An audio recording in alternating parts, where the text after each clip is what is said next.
Captain Kharat महिला अत्याचार प्रकरणाची राज्य सरकारने गंभीर दखल घेतली आहे। कॅप्टन खरात प्रकरणात एसआयटीची स्थापना करण्यात आली आहे। तेजस्विनी सातपुते यांच्या नेतृत्वात ही एसआयटी स्थापण्यात आली आहे। कॅप्टन खरात सध्या नाशिक क्राईम ब्रांचच्या ताब्यात आहे। 24 तारखेपर्यंत त्याला पोलीस कोठडी सुनावण्यात आली आहे। एसआयटी स्थापन झाल्यावर तपासात त्याचे आणखी कारनामे उघड होण्याची शक्यता आहे।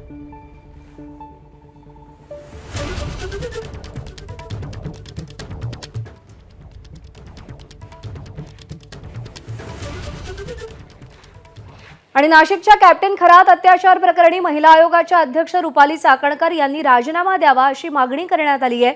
विशेष म्हणजे अजित पवारांच्याच राष्ट्रवादीच्या नेत्या रुपाली ठोंबरे पाटील यांनी ही मागणी केली आहे। चाकणकर पदावर राहिल्या तर पुरावा नष्ट होणार, तपास योग्य होणार नाही असं त्यांनी म्हटलेलं आहे। तसंच रुपाली चाकणकर महिला आयोगाच्या अध्यक्ष असल्यानंच पोलीस कारवाई होत नव्हती का असा सवालही त्यांनी केलेला आहे।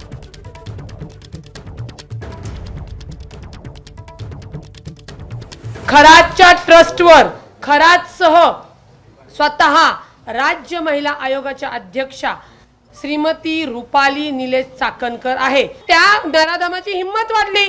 माझ्यासोबत राज्याच्या महिला आयोग आहेत, माझं कुणी वाकडं करू शकत नाही। त्यातनं राज्याच्या महिला आयोग त्यांच्यावर छत्री धरतायत। याचा अर्थ काय? राज्याच्या महिला आयोग त्यांचे पाय धुतायत। याचा अर्थ काय? इन्व्हेस्टिगेशन जर पोलिसांचं व्यवस्थित व्हायला पाहिजे असेल, कायदेशीर पद्धतीने व्हायला पाहिजे असेल तर रुपाली चाकणकरनी तातडीने नैतिकतेची जबाबदारी स्वीकारून तातडीने पायउतार होणं गरजेचं आहे। दरम्यान राज्य महिला आयोगाच्या अध्यक्षा रुपाली चाकणकरांना कोण वाचवतंय असा सवाल ठाकरे सेनेचे खासदार संजय राऊतांनी केलाय।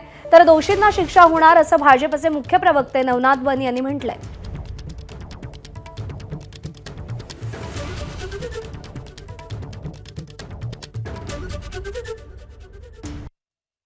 या ज्या महिला आयोगाच्या अध्यक्ष आहेत त्यांच्यावरती आतापर्यंत अशा प्रकारचे अनेक वेगवेगळ्या पद्धतीने आरोप झालेले आहेत, त्या वादग्रस्त आहेत। त्यांना कोण आणि का वाचवत आहे हे आता मला फार पुढे पडलं। ज्याला अटक झाली आहे भोंदू बाबांनी अनेक महिलांवर अत्याचार केले, बलात्कार केले, शोषण केलंय। त्या सर्व मराठी महिला आहेत अशी माझ्याकडे माहिती आहे। आणि तुम्ही त्यांच्या पायाचं तीर्थ प्राशन करण्यासाठी, पाद्यपूजन करण्यासाठी महाराष्ट्राचे मंत्री तिथे जातात, महिला आयोगाच्या तिथे प्रमुख जातात, आमदार जातात, सत्ताधारी पक्षाचे खासदार जातात। नाशिक मधल्या भोंदू बाबाला अटक करण्याचं काम पोलिसांनी केलंय, या सरकारने केलंय। कुठल्याही भोंदू बाबांना आणि महिलांचा अत्याचार करणाऱ्याला पाठीशी घालणार हे सरकार नाही। नाशिकच्या भोंदू बाबाला बेड्या घालण्याचं काम देवेंद्रजी फडणवीस यांच्या पोलिसांनी केलंय। या प्रकरणामध्ये कुणीही दोषी असेल तर त्याला निश्चितपणे शिक्षा होणार। पोलिसांनी या प्रकरणात गांभीर्यानं कारवाई केली आहे। इथून पुढे देखील तो बाबा कोणाचेही लागेबांधे असले तरी त्याला सोडलं जाणार नाही। त्याच्यावर कडक कारवाई करण्यासाठी मुख्यमंत्री आणि गृहमंत्री असलेले देवाभाऊ सक्षम आहेत आणि ते निश्चितपणे कारवाई करतील। तर नाशिकच्या अशोक खरात प्रकरणावरून माजी खासदार संभाजीराजे छत्रपती संतापलेत। महिला आयोगाच्या अध्यक्षपदावरून रुपाली चाकणकर पायउतार होत नसतील तर मुख्यमंत्र्यांनी त्यांना बडतर्फ करावं अशी त्यांनी मागणी केली आहे।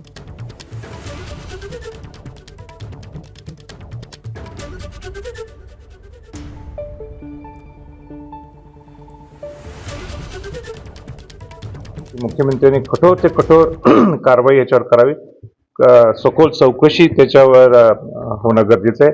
असे प्रकार महाराष्ट्रात त्याच्या पुढे घडायला नाही पाहिजे याची खबरदारी घ्यायला पाहिजे। आणि एक संरक्षण हे महिलांना द्यायला पाहिजे।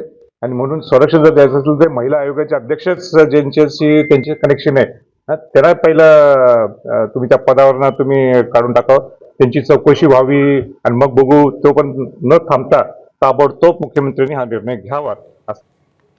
दरम्यान राष्ट्रवादी काँग्रेसचे नेते आणि मंत्री दत्तात्रय भरणे यांनी रुपाली चाकणकरांची पाठराखण केली आहे। या प्रकरणात रुपाली चाकणकर यांची काहीही चूक नाही, त्या कार्यक्रमानिमित्त गेल्या असता दर्शन झाल्याचं भरणेंनी म्हटलेलं आहे।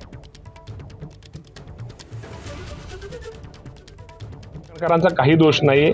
शेवटी माणूस आपला किती झाला तर हिंदू माणूस काढला आपल्याला एक काही असलं तर एक थोडं आपण रस्त्याने ते काय स्वतःहून गेले, कुठं कार्यक्रमाच्या निमित्तानं गेले असतील, महाराजांचं दर्शन झालं असेल किंवा तिथं ते भेटले असतील किंवा त्यानंतर काय शेवटी आपण कोणाला तरी गुरु मानतो, हे झालं असेल. त्यात रुपालीताई चाकणकरांचा कुठलाही दोष किंवा त्यात त्यांची कुठलीही चाकणकर ताईंची चूक नाहीये. त्यामुळे या बाबतीमध्ये असं आता समजा मला तुम्ही कुठे चला म्हणून मी येतो, काही अडचण नाही. मग तुम्ही जर फोटो काढला त्यात फोटो काढला म्हणजे त्यात काय चूक आहे का माझी? काही नाही. एबीपी माझा, उघडा डोळे बघा नीट.